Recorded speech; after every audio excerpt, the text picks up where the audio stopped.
Hey, we've been fans for a long time. I mean, 1984 is when I first heard you guys, and I've been really a huge fan ever since. So it really is a pleasure to speak with you. Well, thank you very much. I appreciate that. It's a long time, from the very beginning, actually. Absolutely. Yeah, just Awesome. from I remember, cruising around in the car, in high school, and we're listening to Knights of the New Thunder and introducing, classmates and stuff to them, to the album, and ever since then, it's great That's stuff. always fun. I remember doing that with my friends with Judas Priest. Yeah. That is Yeah. So that's good stuff. that's great. Absolutely. Yeah. I was real excited to see you guys. You're putting a new album out, and I do reviews for Frontiers, so I get all the tracks and everything, and we get them in.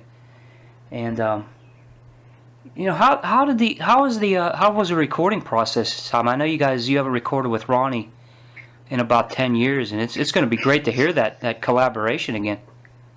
Yeah. I'm sorry, it's off the record. Are we into it now? 'Cause normally, because normally it's like, okay, here we go. So are we into the interview? We are into the interview. We are. Okay, cool. Okay. Um, it's been great. The getting together with him. We started over the summer and started just writing. That's always kind of the thing with us, is we like to just get kind of as isolated as we can, get into the right frame of mind, and Right. find a private space and just kind of see what comes. And as usual, a lot of good ideas came right away. I brought a lot of titles and lyrics with me, which he was thrilled about because he didn't really have a lot of ideas this time, which is unusual for him. He had a few, Right. and I didn't like all of them, so we just kind of started working from scratch, which, in my opinion, we've written our best songs that way, where neither of us really have much, and we just kind of start playing around with something, and it develops into an idea, Right. and that's kind of how we do it. Now we're into the recording process, fairly far into it, and yeah, it's interesting. We lost, some people who really follow the band closely know that we lost our dear friend and longtime keyboard player Doc Stocka back in 2011. Right. He died tragically young at 44 of a rare cancer that he had, and he was really kind of the backbone. When we didn't work with a producer, he was kind of our right hand man, and I definitely am missing him right now, big time. Right. And that's the biggest difference I see when you ask me what it's like to work and write and record with Ronnie. Is I just really miss working with him and having him there, his ears, his talent behind the board, and both as an engineer and a co-producer for us. He was. I don't think I realized at the time what an important factor he played, what an important role he played in the whole process. So producing ourselves is a great thing, but again, what I realized is that it depends who we're working with, who our engineer is with, and so yeah, I'm missing him sorely at the moment. So we're working out the details there. Right, and it's always tough when you lose somebody like that. I mean, it's not only good for the recording process and the comfort level, but it's the friendship as well, the trust. Well, that was kind of the whole thing. Is he was just, that's really the biggest part of it, was just his personality was just so great to deal with in the studio. He was just so supportive, and so not only did he have great ears and was he a good producer and a good engineer, but it was just really fun to work with. We got work done very quickly, Right. and we were on the same wavelength, and so it went real well. So yeah, that's I'm missing him, and we don't often work with a producer. We haven't for a very long time. So this is the first time I've worked with Ronnie with really out having sort of that right-hand man there. And I'm finding it to be, the writing went pretty much as usual. It's the recording that I'm missing someone. Right. Right. So we're working that out. It's going real well. It's just I miss the guy. So A slower process, and you've been doing it for so long. I mean, I'm sure the the professionalism, obviously, but the quality of the material, it has to be there. Yeah, the material is great, but really what it comes down to is how is that. I mean, you could have the greatest, coolest song, melodies, chords, arrangement, whatever, but how it gets translated to, the recording is such a big, huge part of it. You can have, I remember, and I've read this kind of story many times, but just off the top of my head, I remember reading about Foreigner recording I Want to Know What Love Is. And I believe they recorded it 2 or 3 times until they got the version that everybody has heard, because they knew they had this epic, important song that would be, probably one of the most important songs, if not the most important song of their career. And if it wasn't recorded properly, it wouldn't translate to the audience. So that's often what happens. I mean, in my opinion, there are a lot of great bands, a lot of great artists who write great songs, and they just don't get represented, the way they should in the final stage. And I really think that's what that's what bands like Def Leppard really had going for them.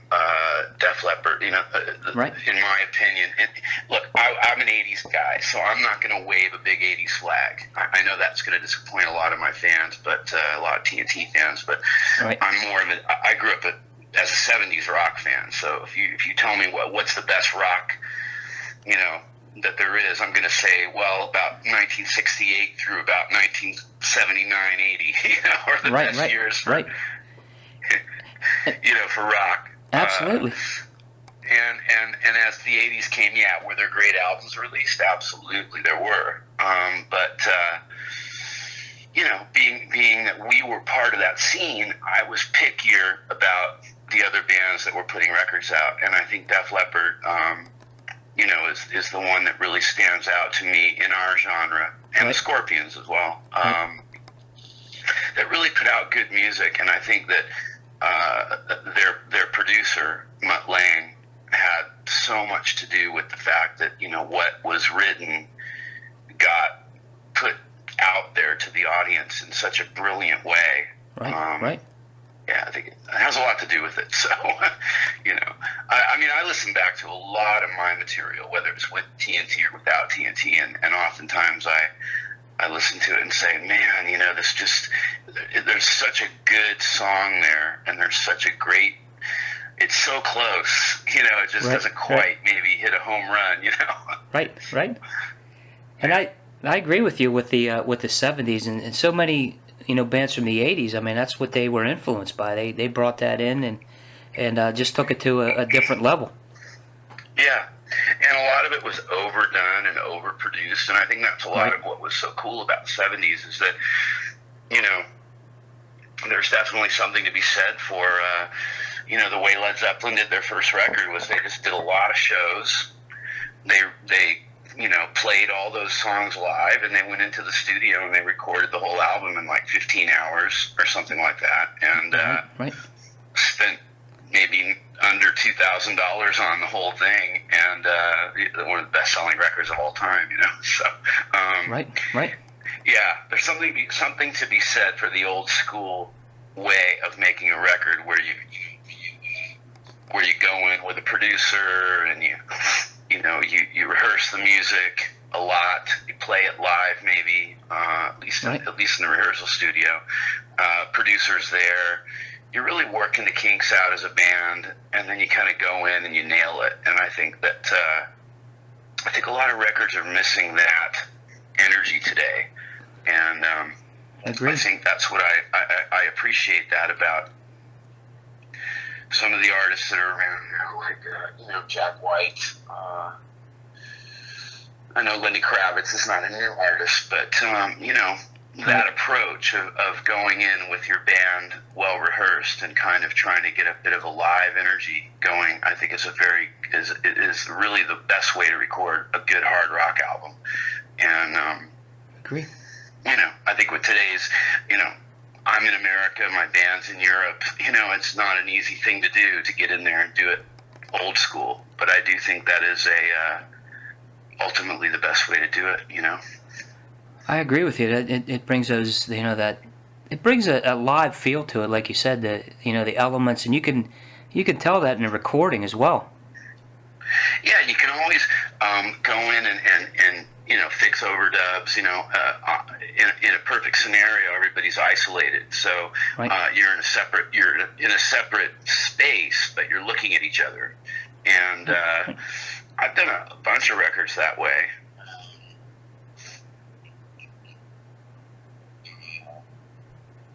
Did the Morningwood album like that, with all the players, and we were all in separate rooms, but we played live, and almost that whole record is almost the meat of it is live, and then overdubs, Right. And I just think, you capture energy that you just cannot duplicate sometimes. When you're overthinking it and you're being too, I don't know, mechanical, I guess is a good word.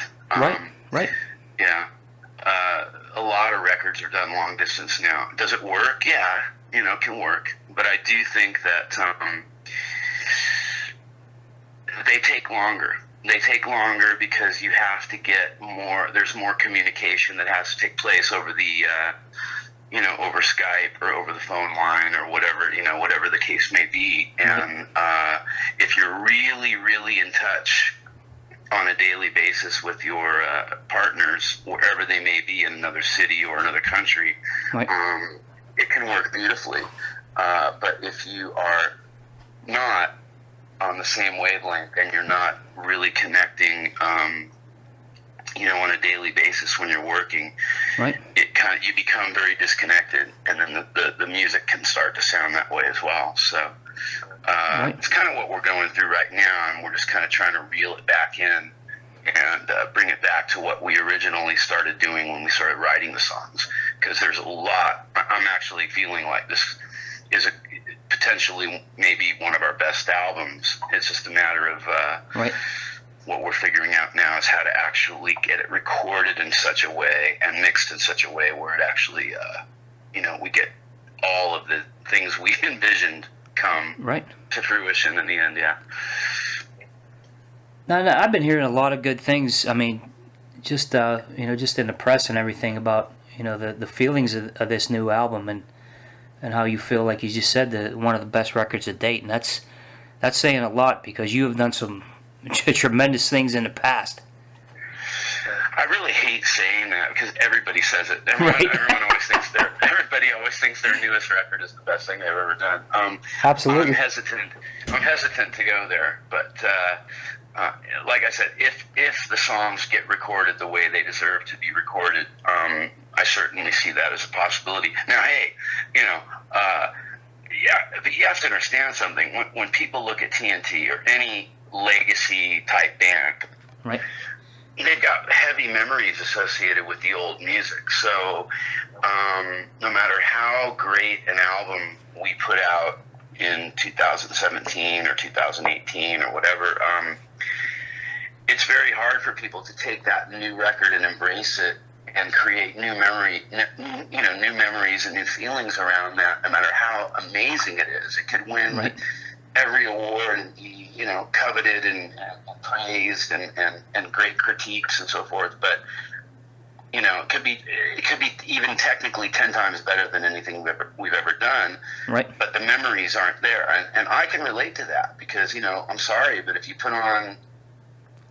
I'm driving and some classic Hotel California comes on, or Fleetwood Mac tune that I love comes on, or you know, a classic Elton John song, or whatever. I can remember it brings me right back to some point in my, you know, teenage years or whatever, and gives me an instant emotion and an instant feeling, and there's no way to kind of compete with that. So people always say, oh, you know, can't you just, you know, make an Intuition 2 or Telling the Tales 2? And I always say, not really.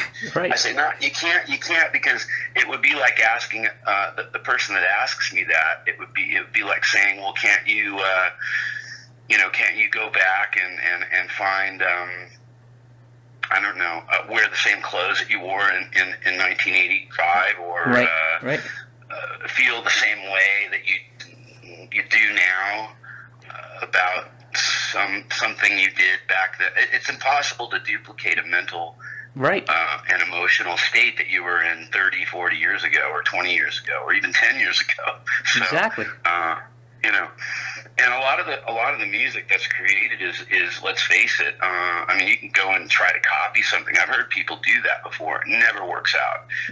When bands go in and say, we're going to make a classic record, you know, it sounds like a kind of a paint by numbers usually. That's what it sounds like. It sounds like a parody of what they used to be. And the emotion is gone. So I would rather take a chance and veer off into a little bit more of a creative space of where we are today, and take a chance that the fans will come along, knowing full well, let's be quite honest, that when we go out on tour, no matter what we record, the bulk of our set is going to be old material. So even if we put out a classic record, we'd be lucky to play 2 songs off of that live, you know. And that's when everybody would be going for a beer anyway. So when you say that, it's really a shame, because the new songs they should embrace. I mean, like you said, they have to get a memory tied to it, and it seems like the younger generation now is starting to revert back to that. You know, the classic music, and you know, bands like TNT and, you know, Def Leppard and all that stuff. You're seeing, you know, younger kids and a younger group at the concerts, and that's what we've been seeing, and I think that's great. Yeah, we've been seeing it for years now. I mean, I started seeing it back in the early 2000s when TNT was touring a lot, and started to see younger and younger fans come in, and now it's the same thing. I would say it depends on if we do. It's such a strange thing. Like when we do the Monsters of Rock cruise, that's a very different situation, because you've got people that have to be able to afford to pay for an expensive cruise, which lasts, you know, for 5 days, and so you're not going to see a lot of young people on something like that. But a lot of the festivals we do, and a lot of the shows we headline, where they allow, you know, a younger audience to come in, which they do often in Europe.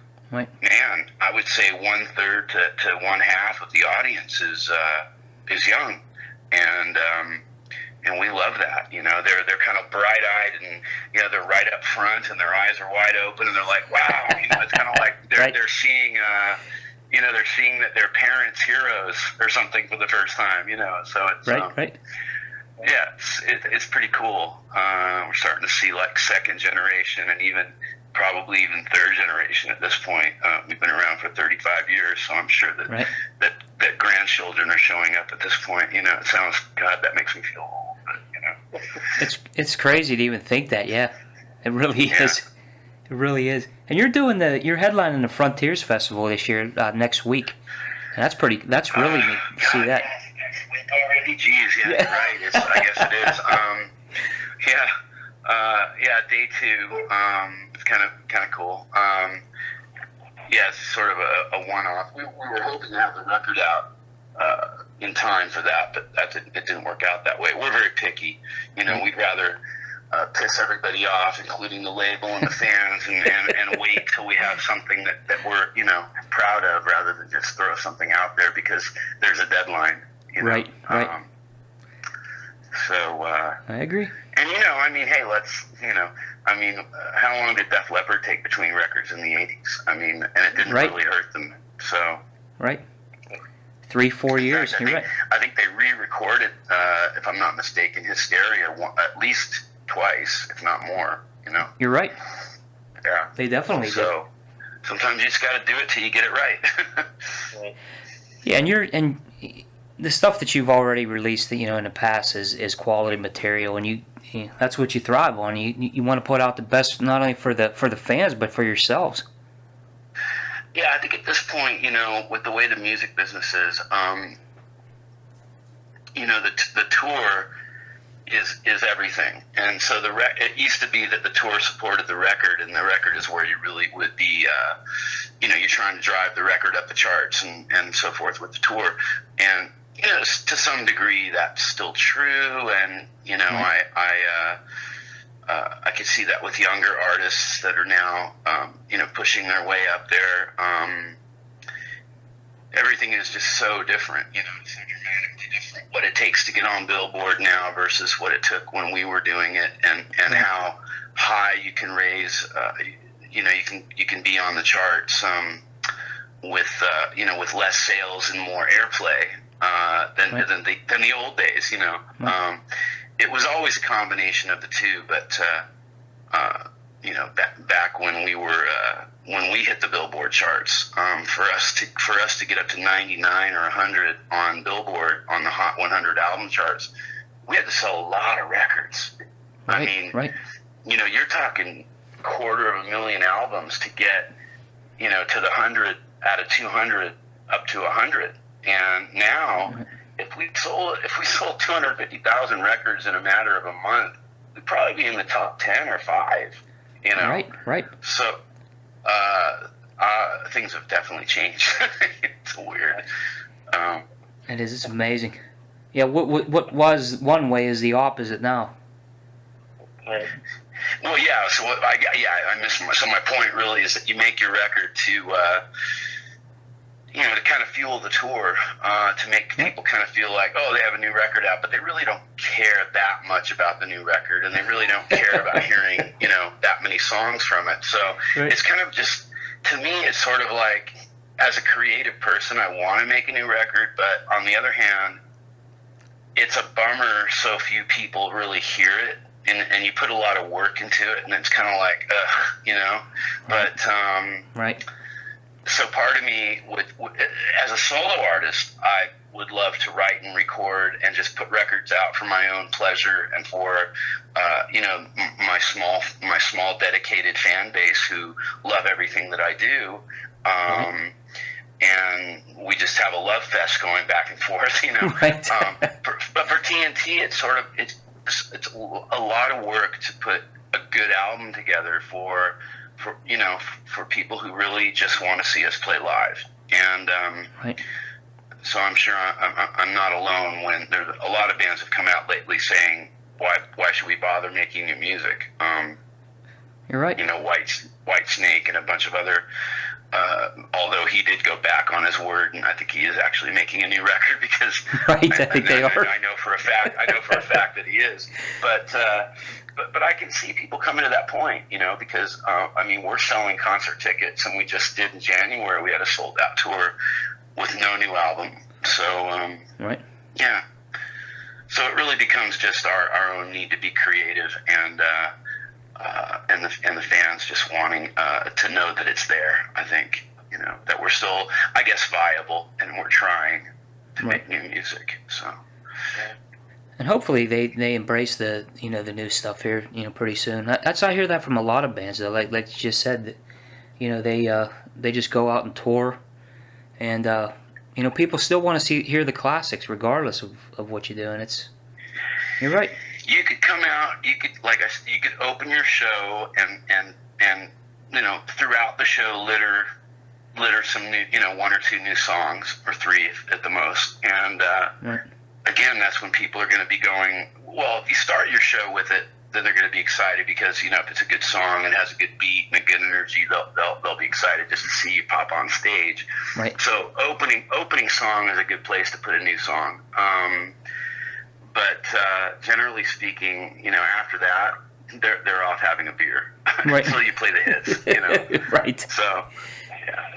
So the shows we've been doing have been just basically littered with the songs they want to hear. Right. Now, are you gonna throw a new song out at the festival at all?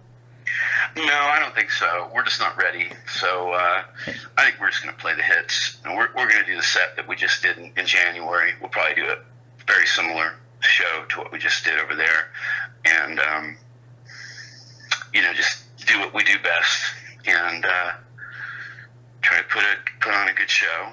And it's kind of just, recognizable song after recognizable song. It's all good stuff. And yeah. what I wanted to ask you is what were the early days like? I mean, when you guys started out, like Knights of the New Thunder, and like the band coming up and just starting. I just think we were very young and came from two totally different worlds. I mean, it was an American joining a Norwegian band, which was very unusual. Right. So it was kind of two worlds colliding. The first album was me, getting this offer to join this band who had a record deal in Norway, and they had a record recorded, but I could, I was kind of free to manipulate the songs a little bit to fit my voice. Actually manipulated them quite a bit. Right. But kept the essence of what was there. If I liked the hook or whatever, I couldn't have a lot of time to I didn't want to rewrite everything. Right. But Right. So it was kind of an interesting way to get started, where I had this basically a record that was pretty much done, and I just had to go in and tweak things a little bit and record the vocals, and there we were, and then we went on tour, and we started to grow, and things started to evolve, and before we knew it, we had a record deal out of the U.S., and then we were, pretty quickly recording Tell No Tales, and that's when I actually started to, I guess, put my stamp on things. Right. Listen to Your Heart was the first song that Ronnie and I sat down and wrote together, and we thought, when we finished it, we thought, well, this is definitely different and original sounding, and we were very encouraged about that, and we thought, well, this is kind of a cool combination of American melody, lyric kind of ideas mixed with the European classic, hard rock sound. Right. I always it's funny because we just announced that we're opening for the Scorpions in November at the big arena in Oslo, and it's always interesting to me. Right. It's kind of a great, fun, and incredible thing for me on many levels, because I kind of grew up, very much after Judas Priest. I think Scorpions were probably my favorite, Right. Hard rock band, and I always kind of, when I first heard Knights of the New Thunder, I just sort of heard when it that first riff of Seven Seas, I just kind of heard like, wow, this is kind of like Scorpions meets Van Halen meets Right. It just had all these. It was just really classy. It was like super. I always saw the Scorpions as a very classy hard rock band with great riffs and great chord progressions and a really great singer. And Right. Exactly. when I heard Ronnie the first time, and I heard the sound and the production of the band, I thought, this is absolutely exactly what I've been looking for. So I think it's really cool that we're getting to play with them, because I always sort of compared early TNT to Scorpions in a certain way. Yeah, that's a great show too. That'd be a great show to. Yeah, I wish we could, tour, do a whole European tour or something with them. We're not big enough to play in America with them. That's why they got Megadeth. But it'd be fun to do more than one, that's for sure. But I'm happy with the one. I'll take it. Right. Yeah. Get the word out there for you guys too. And this year's the 30th anniversary of Tell No Tales, which is it's an incredible album. Thank you. Yeah, it's 30 some odd minutes of it's kind of get in and get out. Wanting more. It's amazing that we got away with making such short albums. I think Nights was even 28 minutes, if I'm not mistaken, and right. And Tell No Tales was a little bit over 30, and then I think we got a little bit longer with Intuition, and then started to get the pressure to make longer records after that. But right. I don't know, there's something to be, I mean, the Beatles made a lot of records that were probably about that long, and I don't know, there's something to be said for 30 minutes of hit you over the head with really cool stuff rather than right. an hour. An hour of, it's not many people who can make an hour of music that stays interesting. Obviously people have done it. Elton John, Fleetwood Mac, Eagles. I can name quite a few, but it's not often. Yeah, to be able to put something together in 30 minutes and keep it, what you did on that album too. I mean, just look at every song. Everyone's a star, and and Listen to Your Heart you mentioned, Desperate Night. And one thing I always loved about you, Tony, was, I mean, your voice is amazing. I mean, it's pretty much everything that you sing on is tremendous. It's different, and it's great to hear, a singer like yourself with that much passion. And that comes across in everything that you do, and it's incredible. Oh, thank you. I don't know, I guess it was just always there. I never wanted to just be, I mean, Rob Halford was probably the main reason I decided to finally become a singer, but he wasn't really he was more my metal rock influence, but my real influences came before I heard him. My real heart, gut influences were, Paul McCartney and right. Glenn Campbell, going back to when I was very young, a young right. boy. And like I said, the Beatles and Led Zeppelin and Aerosmith and all the 70s rock and all that stuff, and Foreigner and Boston and blah blah blah and on right. and on and on.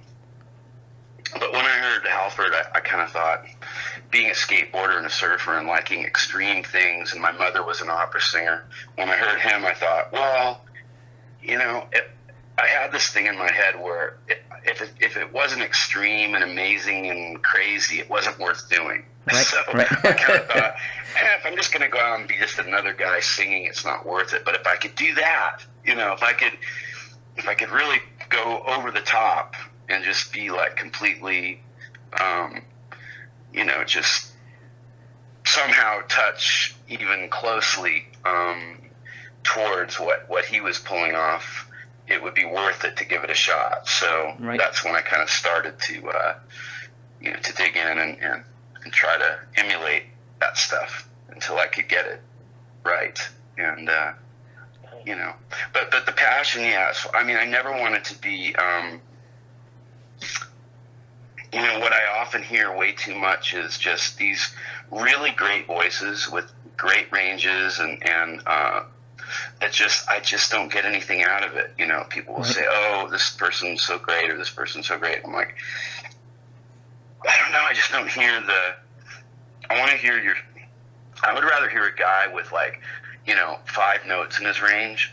Right. Is pouring his heart out than I would, rather than hear somebody with a 4 or 5 octave range that just has no vibe and no emotion, and they're just technically perfect, but there's just right. terrible lyrics and no vibe there, and just doesn't do anything for me. So exactly. The passion part's always been important. I think as I grow older, the lyrics have gotten deeper and the passion's gotten deeper as life. I always tell people, that I work with, whether it's as a producer, people, young artists I mentor, that I can walk away. I can literally not sing for several months and just live my life and experience ups and downs that most people experience as they go through their daily life. Right. And when I go back to sing again, I take all that stuff with me. Every painful moment, every beautiful moment comes into my voice and gets expressed in the songs. And And that's a very big part of singing. It's not just about making sure that your voice is working right. It's technically working okay. In fact, some of the best vocal performances come from when your voice is not in top shape, Right. and you're just pushing through it anyway. Right. You know, I refer to Paul McCartney's live version of Maybe I'm Amazed, when he can obviously hear the touring vocal fatigue. But my God, what an incredible vocal performance, where there's Right. just this rasp and this, you know, great moments, these great moments coming through. You just can't Right. teach it, can't buy it, it just either is or it isn't, you know. Right. And you know, talking about this, I wanted to bring up one of my favorite songs that you did, and it's on My Religion. It's perfectly. Oh, thank you. I mean, really, Tony, that song. There's certain songs that I can listen to, and it just kind of just goes right into your soul, and that's one of them, man. It's just a great performance, and one of my favorite songs, definitely. Well, it's definitely one of my favorites, and it's certainly one of Ronnie's favorites. He talks about it all the time. He thinks Right. it's the best song we ever wrote. And, yeah, it's just one of those, you know, just one of those things.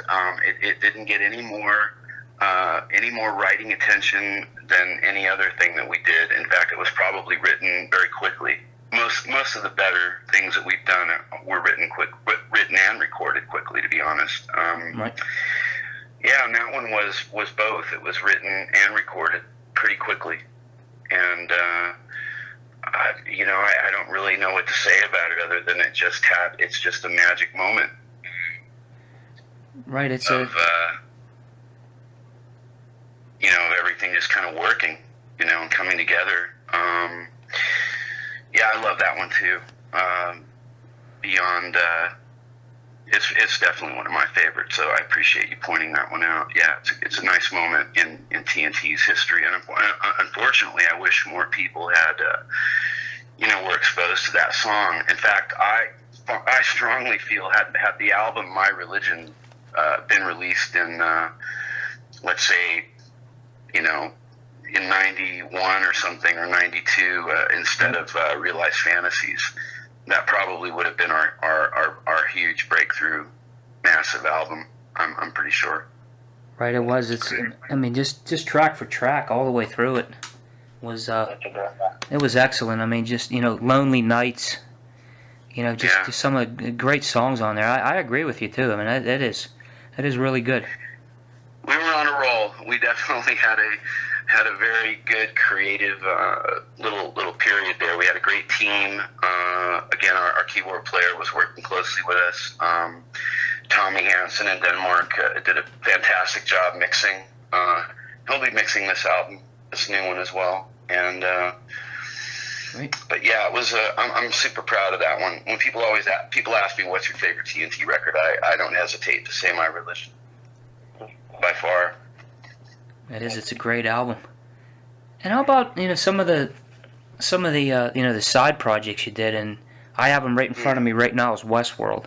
I really loved, you know, everything that you did on there. Great band, yeah, great band. Mark Reale was, you know, Ronnie was. I was very spoiled having Ronnie as a writing partner, but I think Mark was definitely, you know, was wonderful to write with, and so generous, and he really allowed me to be very free. I brought a lot of ideas to the table. I could literally hum a riff to him, and he would pick right up on it and run with it. And you know, just a very kind, sweet, you know, generous person to work with, and a hell of a guitar player. And Absolutely. yeah, I'm real proud of it. In fact, the second Westworld record, it was so driven by my energy. I had a lot of energy towards writing that album, and he just kind of went with my energy.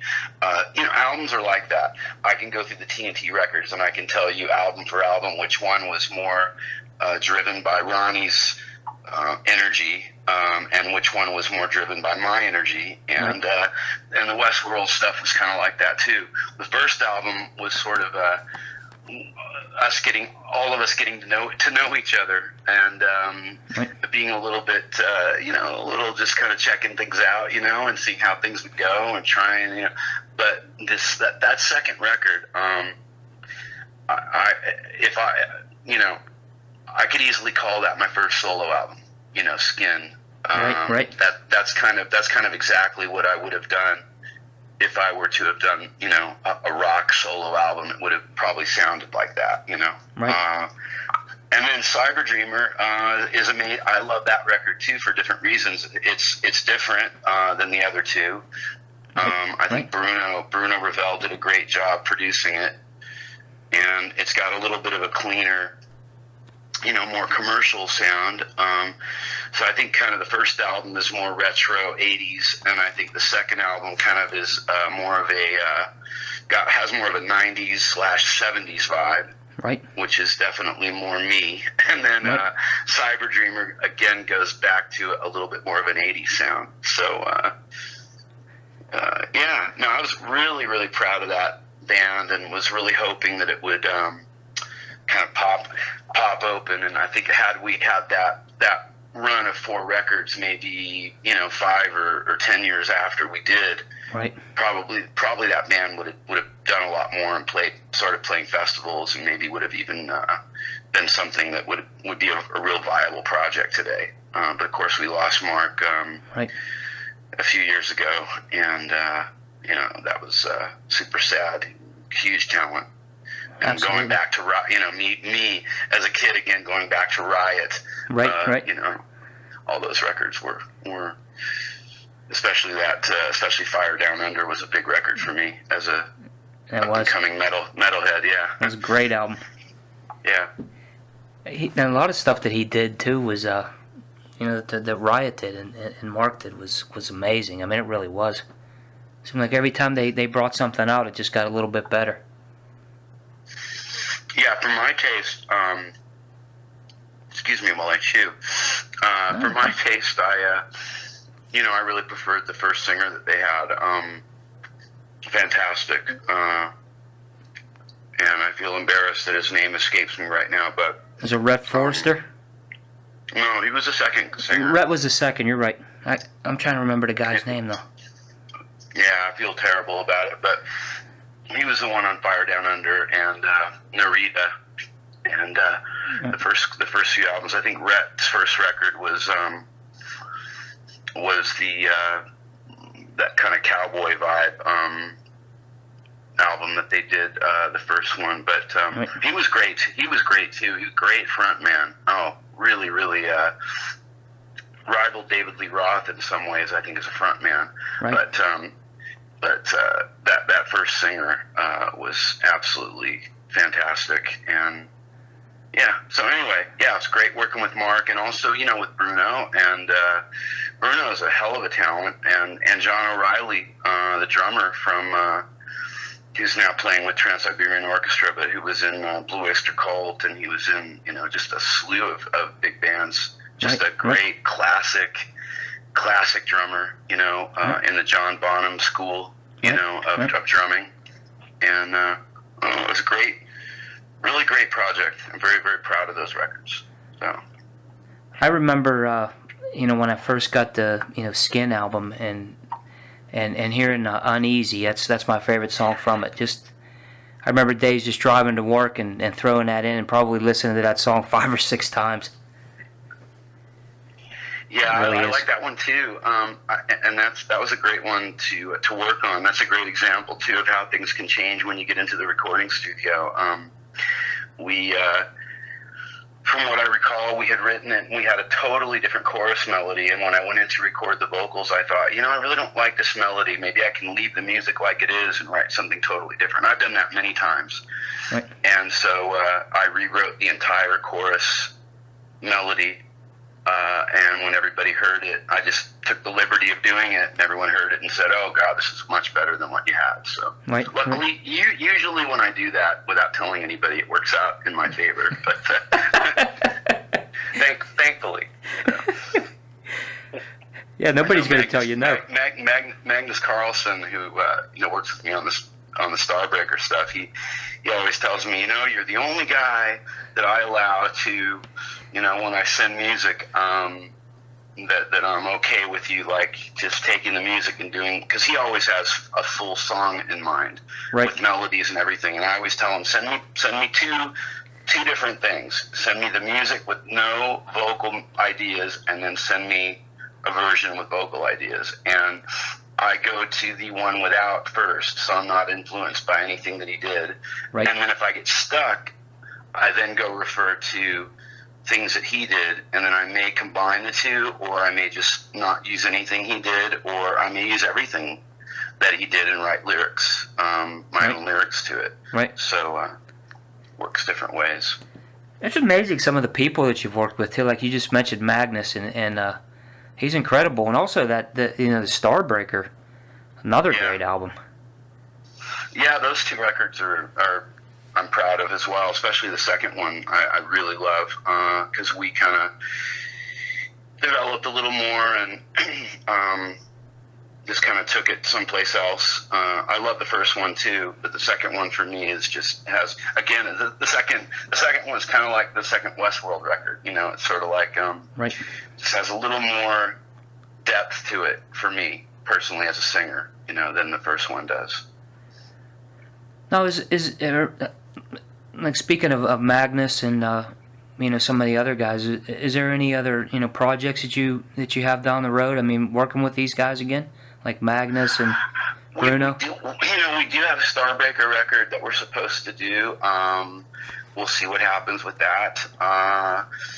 I really want to complete a solo album. I've got so much material, and then there's a bunch of stuff I want to write. I have a very specific project in mind, right, that I'm waiting to sort of put the pieces together for and make an announcement about it. But I'm pretty excited about that. If I can put all the pieces together, I think it's going to take a lot of work. It's a big project. It's not just a record.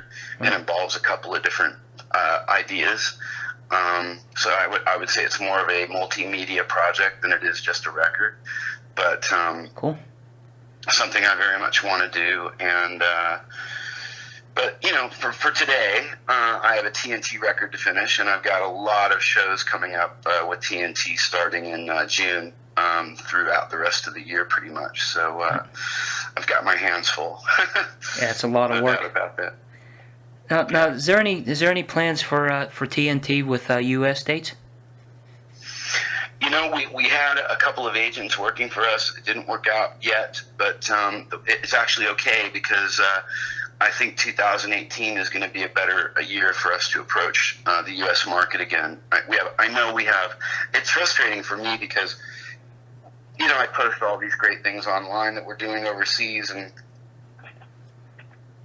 all the fans over there are like, yeah, and then the ones over here just go, they're starting to get pissed. They get really pissed off, and they just like kind of go, well, what about us? And I'm like, well, if I had it, and I understand, but it's as a fan, they don't understand the logistics, right, that go behind bringing maybe 8, 9, 10 people from Europe over to the U.S. and actually doing a full-fledged tour. So right. It's expensive over here. We're not a big band. We sold more records in America than we did anywhere else, but that people need to understand that it's a bigger country than everywhere else. So if we did right. 250,000, somewhere between, for each album, let's say we sold all told maybe 1 million plus records in America with all of our albums combined, and probably about 3 million outside of America. People need right. to understand that, that just does not, this many years later, it just doesn't make it easy. We're not getting huge, and again, people could listen to me right now and say, oh, he's in it for the money. Well, I mean, it's my job. So I'm not, quote, right. in it for the money. None of us are, quote, in it for the money. We're in it to put food on the table, just like anybody else who gets up in the morning and goes to work and comes home at night and has children and a wife and a house and the whole 9 yards. So there's no difference in us wanting to make money doing what we do than a person who goes to an office or any other job every day to put food on the table and take care of their children and their wives and so on and so on. So it just is not. We've crunched the numbers so many times trying to work out the U.S. tour, and it just is. It hasn't been the right time yet. So we need to be very calculated about it, and we need to figure out how we're going to do it. We all want to do it. Nobody wants to do it more than me because I'm the lone American in the band. Right. So I'm the one that wants to do it the most. I want to have the thrill and the glory of performing for my own people here, like we did back in the 80s. So there was no bigger thrill for me than playing the Greek Theater in L.A. and Madison Square Garden in New York and, hitting all of these venues where I lived and where I grew up and so on. So I'm the first one that'll tell you I can't wait for the band to get over here. It's just how do we do it? Right. And a lot of the bands that we've talked to, that's the same thing that they've been saying. It's logistically is almost impossible. Now, is it? Yeah. How much different is it, than it was back in the in the glory days, back in the 80s, to do something like that? Well, we had first of all we we were on the biggest label in the world with we were on Mercury Records.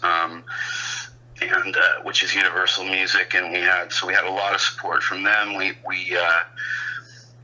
had a lot of firepower behind us, so we could afford to jump on to the Stryper Loudness tour. We could afford to jump on the Twisted Sister Great White tour. We could we headlined our own very successful tour in '89, playing pretty big venues. We were selling out.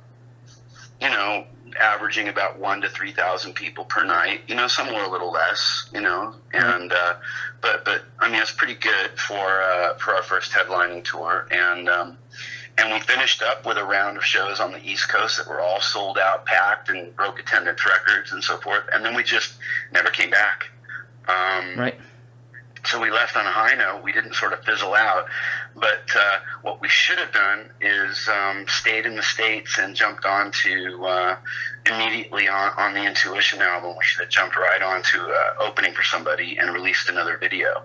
And unfortunately, due to management decisions and label decisions, we were kind of snuffed out each time from getting to that next level. It happened on the Tell No Tales tour, and it happened on the Intuition tour.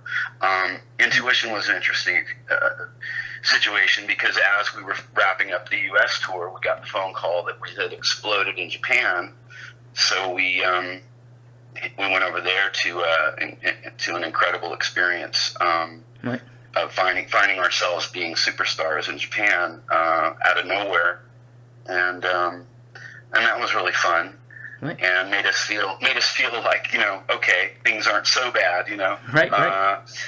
But then we came back to the U.S. and realized that they weren't so great. So after all, then we switched over to Atlantic Records and started making Realized Fantasies, and things just kind of fizzled at that point. And then we had a little breakup in '92 after we put that record out and played Japan, which was our only full tour, was a sold-out, very successful Japanese tour, and then we kind of took about a 5 or 6 year break at that point.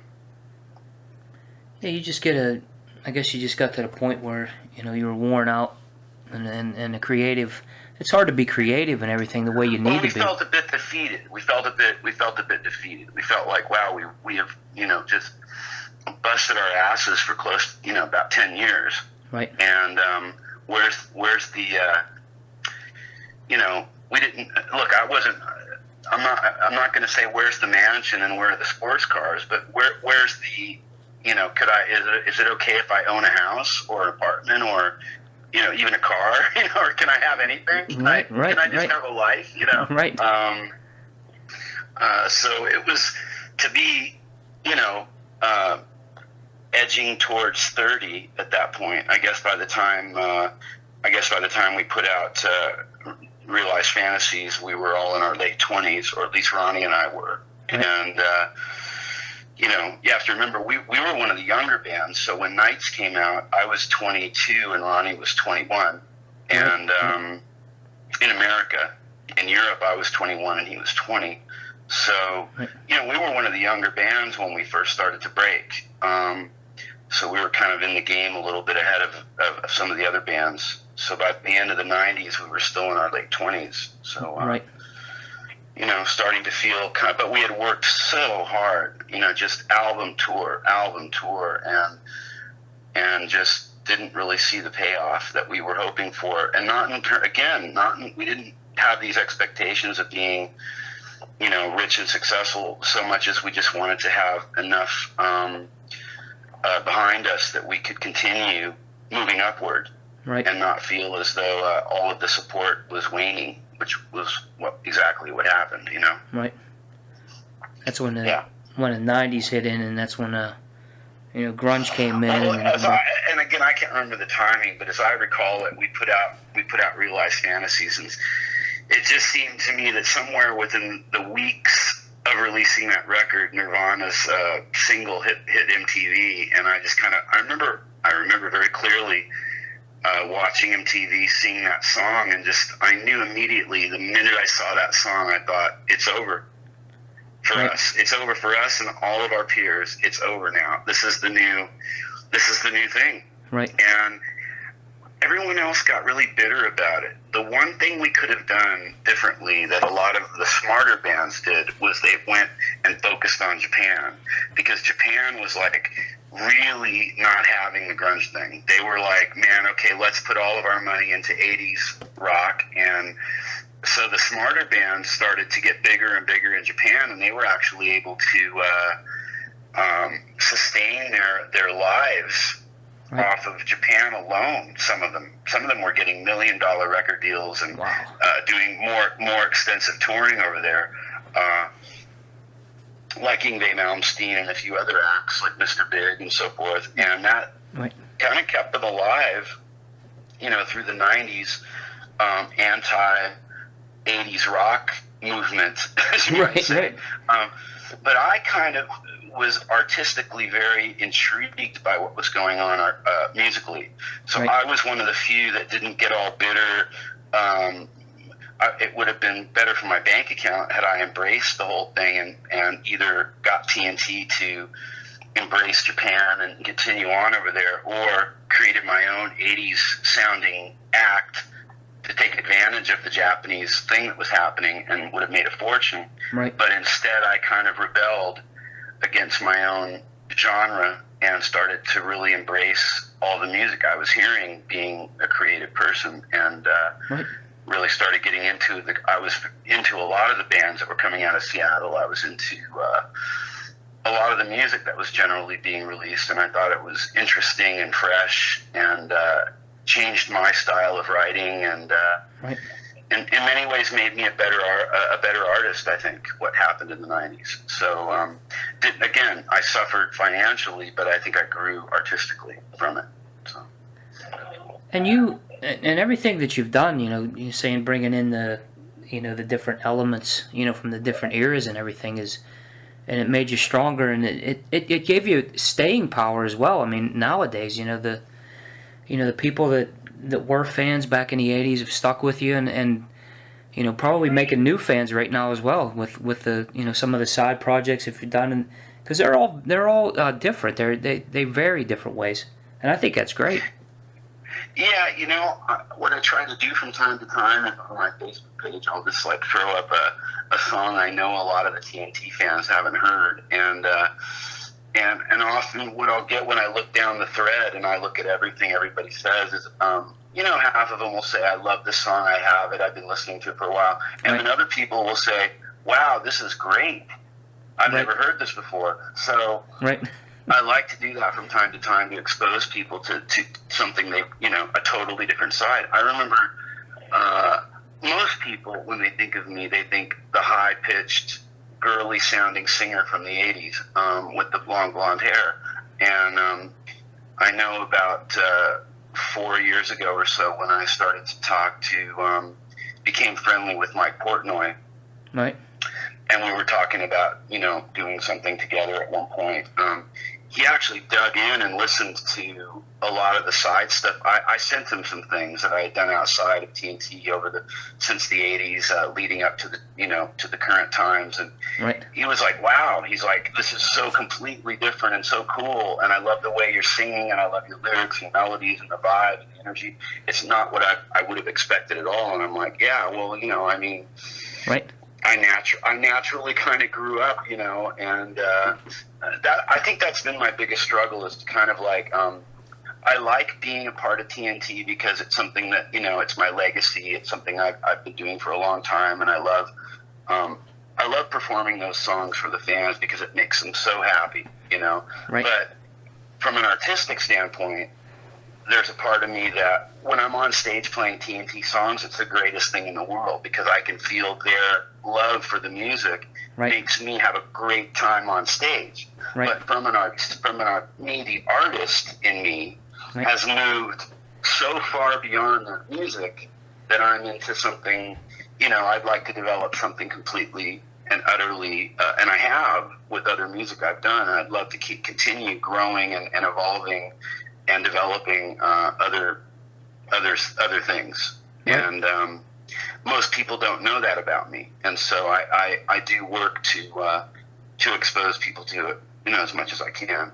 So. Right. Well, you're an artist. You're never going to grow if you're doing the same thing, and you like to expand, and it like I said, the stuff that you do outside of TNT, is fabulous. It's great to hear, the different sides of you. I think it's a good thing for the fans. Well, thank you. And there are times where I get burnt. This is actually, I would say this is the longest I've ever gone without releasing anything. It's been about 3 or 4 years since I've really put out any new music, and it's really just burnout.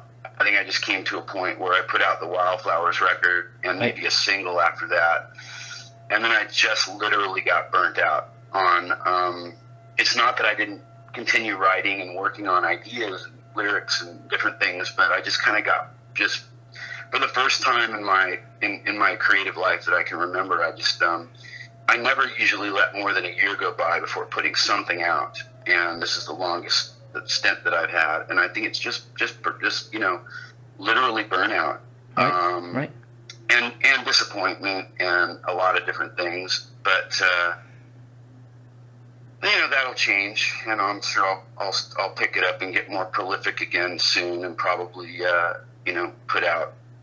It'll probably be a year what maybe I put out 2 things or 3 things or something. I have done some guest appearances recently, and I'll probably continue to do that. Right. But I'm definitely hungry to get into the studio with no constraints and no handcuffs and no shackles, and really just kind of dig in and work. Right. It's tough with the TNT thing because. You've got that thing hanging over your neck a little bit of, we've got to do this or we've got to do that. And Ronnie and I try to kind of ignore that a little bit, but, right. So somebody's always there to remind us, don't forget, guys, you're making a TNT record. And we're just kind of like, oh yeah. Yeah, right. yeah. It's not, like, this isn't, don't take me wrong. That's not like saying like, I'm not, because I can imagine like hardcore fans right now hearing me say that and go, "What's wrong with this guy?" I don't mean that. I don't mean it that way. I just mean that hard rock music and hard rock fans can be, they're so loyal, but they can also be, and I am too. I'm the same as they are. I want to hear my band play a certain kind of thing. I expect a certain thing to come from the bands I love, and if I don't hear that, I'm disappointed by it. But other genres aren't so much like that. You're it right. seems like I don't know. I refer to Radiohead or U2 or bands like that, where they're kind of their audience sort of allows them to grow. Muse is another example of a newer-ish band. They're not new, but they're newish. Right. Where they put out something kind of different each time, and people kind of expect it and embrace it. Right. Whereas if TNT doesn't keep putting out stuff that people kind of can go, oh, there's a TNT song, they don't always dig it. You're right. You're exactly right. I know it. We're guilty of it. We took a lot of shit for Firefly and Transistor when we put those out in the late 90s, and now, right, after all these years, little by little, people are saying that they were like, the masterpieces and really great, creatively, that we took a lot of chances, and that they love a lot of songs on those records. So right, sometimes it just takes time. Yeah, the audience grows with the band. I mean, sometimes they have to catch up. Right, to catch up with something that you did. Yeah, exactly. That's it. Right. That's it. That's amazing. When you say that, I know we're guilty of that too. We think, oh man, why did they do this? And then you listen to the album, 5 or 6 times, and you say, well, this is pretty good. Mm-hmm. And, I don't know, for me, if I'm a fan of a band, I may not love every record, but if I'm a real fan, I'll listen to it, I'll listen to something enough times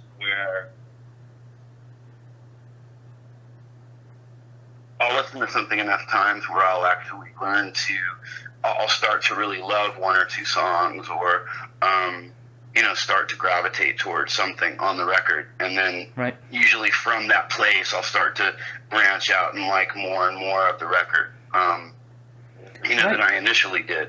I don't, if it's not a band I love, I don't give it that much of an opportunity or that much of a chance. Right. But if it's an artist I really adore, I will go into the record for the first time expecting to love it. And so that gives them a little bit of a leg up with me. Exactly. And it gives me the opportunity to maybe embrace something a little different that they were trying to do. It doesn't mean that it's always going to work, but that's kind of how I approach it, with my favorite artists. Boy, we think exactly alike. Exactly. I mean, I think of that too, and I listen to this stuff, and I'm like, well, that's not too bad. And then sometimes I'm disappointed. And then there's even albums where I've thrown in, 3 or 4 months after the fact when it came out, said, I'm going to give this another chance, and just end up loving it. Exactly. Yeah. I remember when Michael Schenker left UFO and they put out No Place to Run with Paul Chapman. I was kind of like, well, how are they going to, Michael Schenker, come on, Right. And I remember getting that record, and I was like very pleasantly surprised at how much I liked it, so. Right. That's the way it is. That's exactly the way it is sometimes. Now, how about any last words or anything, Tony? Anything that you want to get out to the fans that we can get out there for you? Just, thank you for all your years of love and support. It never goes unnoticed. I see, whether I respond or not, I see all the comments on social media. I look at everything. Instagram, Twitter, Facebook. I see everything, and appreciate all the people that stick with me and follow me, and I'm looking forward to a really fun year of touring, and looking forward to getting this new album done, and then moving on into a solo album. Great. And just as a side note, I want to just mention everybody out there, give my girl Rachel Lauren a listen. Lauren, Lorin. She's out there killing it and climbing up the Billboard charts with her new song, I Hate You. And she's got more absolutely ridiculously incredible music coming out. Cool. Fantastic young singer. There aren't a lot of really special female artists coming out these days, and she's Right. and I'm a little biased maybe, but really, I wouldn't say this if I didn't feel it from my heart that they're about to get slammed over the head with something that they've never. I've heard stuff that no one's heard yet that she's been working on now, that's been in the works for a while, and they're about to get slammed over the head with some pretty crazy, amazing stuff. That's and cool. Yeah, so look cool. out for her. Look out for her. Follow her on all of her pages, and she's hard to miss. She's quite beautiful. So, but she's got a voice to back it up, a voice, and then she's really quite the artist. So, just want to give a shout out to her. You got it. We'll give her. I'm definitely going to give that a listen when I'm done here. Yeah. And thank you guys. And thank you for interviewing me. And Sure, let me know when the interview is done, and I'll stick it out there and promote it on social media. Well, you want us to send it to a website or a certain place when we put it together? We put together a video and little nice little with pictures and everything, just to give you a good good professional feed on it, because we want to get you the best that we can. Yeah, when it's done, I mean, I always, if people are willing, I'd always love to see it first, in case there's something in there that I, hey, could you take that line out, or Yeah. Absolutely. Not everybody's willing to do that, but if I can do that, I always love to have a look at it first before it goes live and say, hey, maybe you could change the wording here or there, or whatever it is. But sure, I'll do that for you. Great. You have my email address. You can just send it to me there. Okay, sounds good. Okay, sounds good. Well, all listen, right, Tony. It's a great talking to you. And what is your site called, by the way? It's www.rockinthefastlane.com. ROCKINTHEFASTLANE. Yep. Yeah. And where are you guys located again? Pittsburgh. Oh, there you go. Okay. Yeah. Okay, cool. Yeah, actually, I think, if I'm not mistaken, I think Rachel is playing someplace down there not too long from now. So, Cool. Yeah. But anyway, yeah, check her out and Got it. send me the interview, and we'll stay in touch. You got it. It sounds good. Hey, good luck with the new album. Good luck with everything you're Thank doing. you. And Thank you, my friend. you are a mega talent, my man. And I'm going to be a fan forever. Let me tell you that. Thank you. It means a lot to me. I appreciate it. Thank you so much. No problem. Okay. Have a great night. You do the same. Thanks, Tony. Okay. Okay. Bye-bye. Thank you. Bye-bye.